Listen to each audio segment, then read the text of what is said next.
The Book of Job, Chapter 1. There was a man in the land of Uz whose name was Job, and that man was perfect and upright, and one that feared God and eschewed evil. And there were born unto him 7 sons and 3 daughters.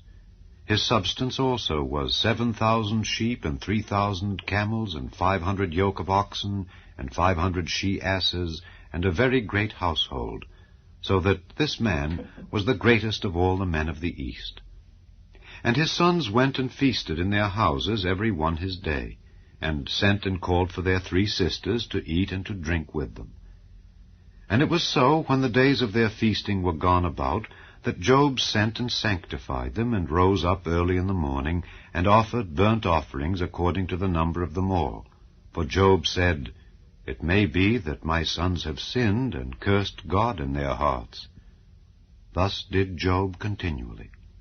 Now there was a day when the sons of God came to present themselves before the Lord, and Satan came also among them.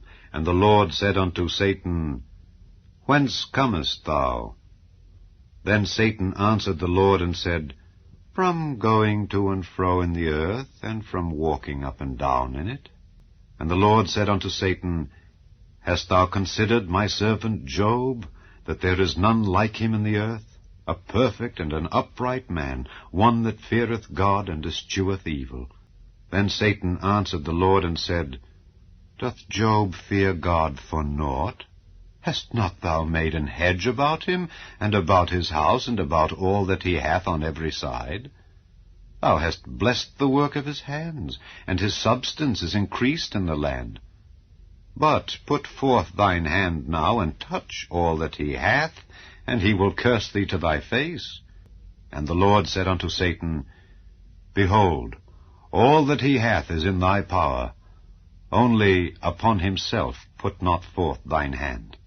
So Satan went forth from the presence of the Lord. And there was a day when his sons and his daughters were eating and drinking wine in their eldest brother's house.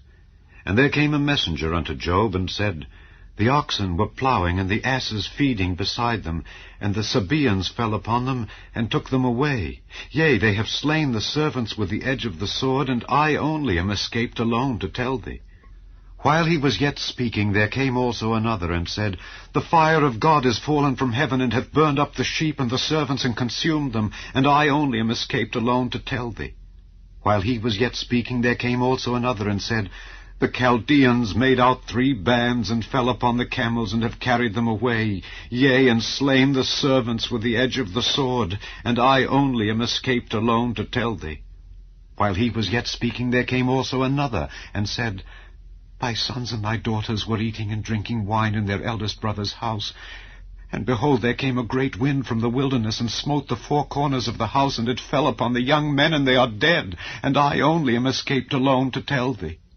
Then Job arose, and rent his mantle, and shaved his head, and fell down upon the ground, and worshipped, and said, Naked came I out of my mother's womb, and naked shall I return thither.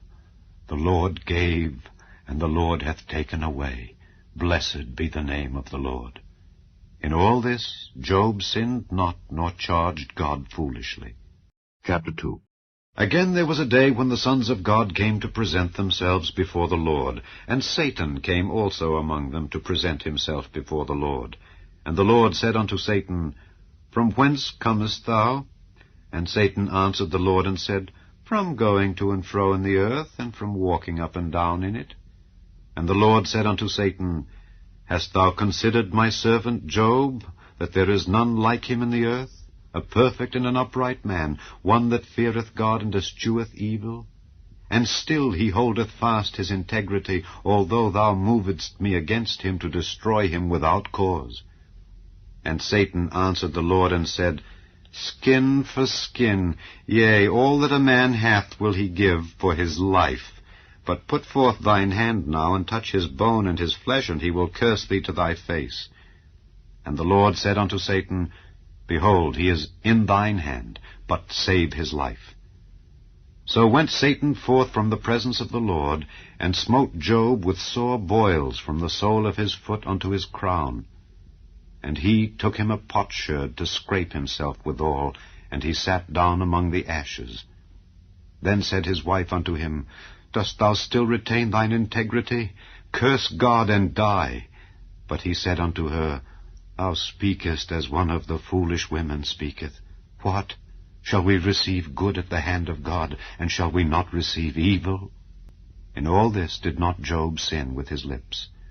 Now when Job's 3 friends heard of all this evil that was come upon him, they came every one from his own place, Eliphaz the Temanite, and Bildad the Shuhite, and Zophar the Naamathite, for they had made an appointment together to come to mourn with him and to comfort him. And when they lifted up their eyes afar off, and knew him not, they lifted up their voice and wept, and they rent every one his mantle, and sprinkled dust upon their heads toward heaven. So they sat down with him upon the ground 7 days and 7 nights, and none spake a word unto him, for they saw that his grief was very great. Chapter 3. After this opened Job his mouth, and cursed his day. And Job spake and said, Let the day perish wherein I was born, and the night in which it was said, There is a man-child conceived. Let that day be darkness. Let not God regard it from above, neither let the light shine upon it. Let darkness and the shadow of death stain it. Let a cloud dwell upon it. Let the blackness of the day terrify it. As for that night, let darkness seize upon it. Let it not be joined unto the days of the year. Let it not come into the number of the months. Lo, let that night be solitary. Let no joyful voice come therein. Let them curse it that curse the day, who are ready to raise up their mourning. Let the stars of the twilight thereof be dark. Let it look for light, but have none.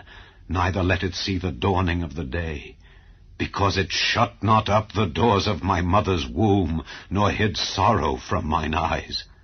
Why died I not from the womb? Why did I not give up the ghost when I came out of the belly?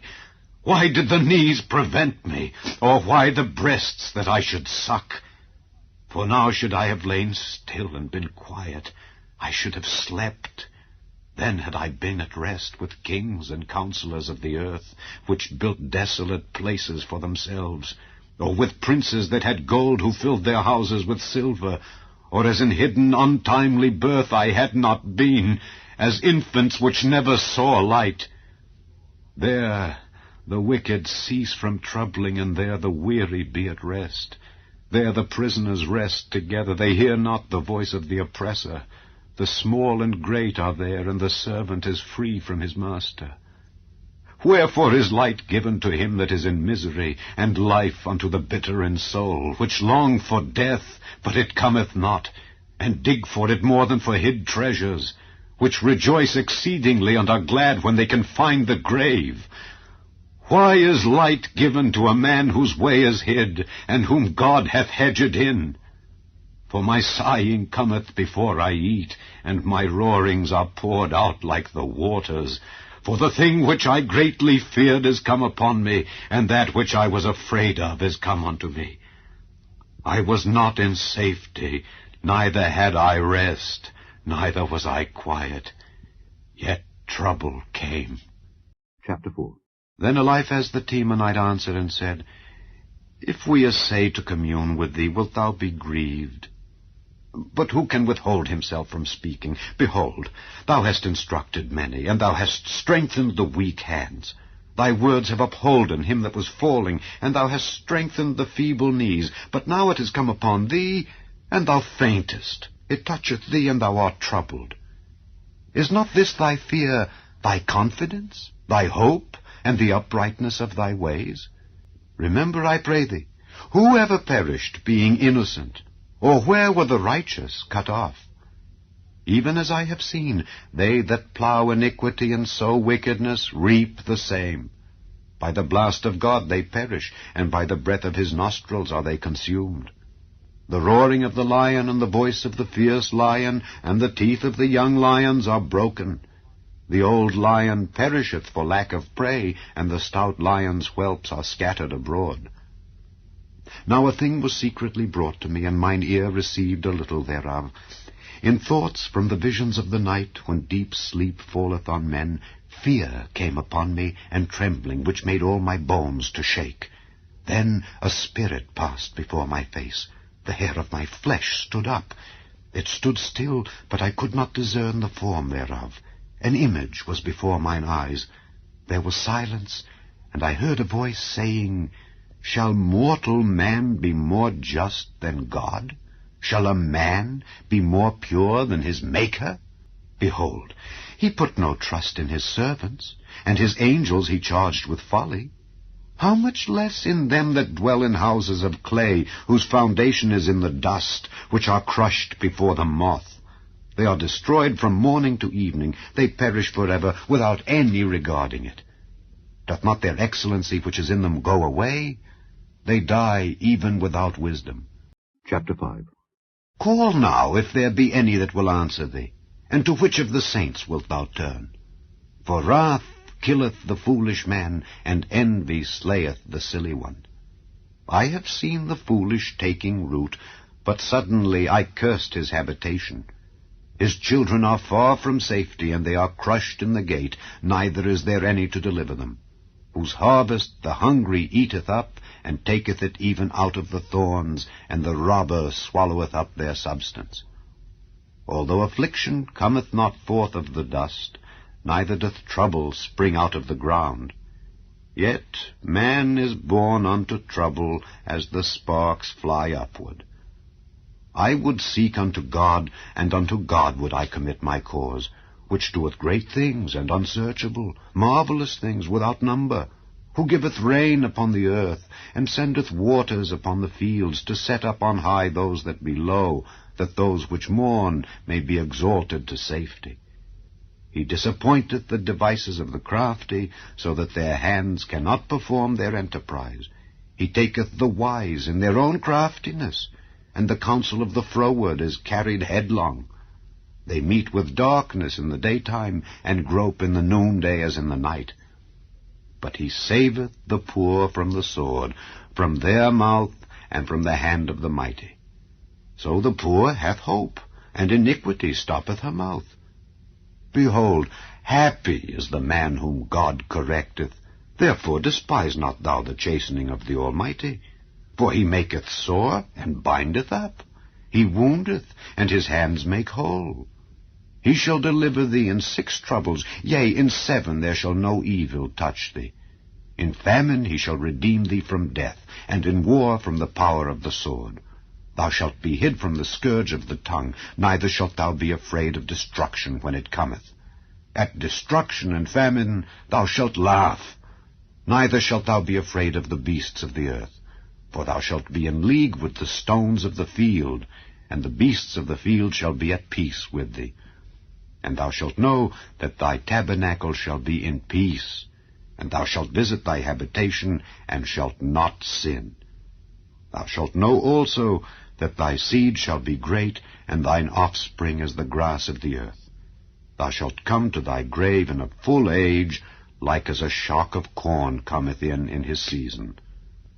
Lo this, we have searched it, so it is. Hear it, and know thou it for thy good.